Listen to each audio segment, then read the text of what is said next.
चलते हैं, अभी सोते हैं। और हाँ, आप लोग से एक गुजारिश है कि ट्रेन में कंबल लेके जरूर आइएगा अगर ठंड के मौसम में आ रहे हैं, क्योंकि कंबल या चादर नहीं मिलता है।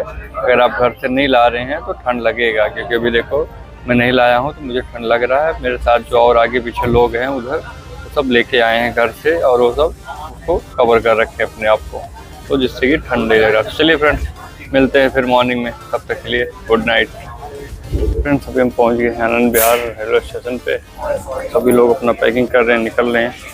फ्रेंड्स, पहुंच गए अभी हम करेक्ट टाइम 11:02 पे। सभी लोग निकल रहे हैं। अभी हम पहुंच गए आनंद विहार के रेलवे स्टेशन पे, और इसका 11:40 पे था टाइमिंग, और 11:04 पे पहुंच गई है ट्रेन। तो ये फ्रेंड वंदे भारत एक्सप्रेस। तो अभी फ्रेंड हम पहुंच गए। Thank you so much friend, thanks for watching. अभी चलते अपने घर। तो ये था आनंद विहार रेलवे स्टेशन, और भी यहाँ पे पहुंच गए हैं। Thank you so much friend, thanks for watching.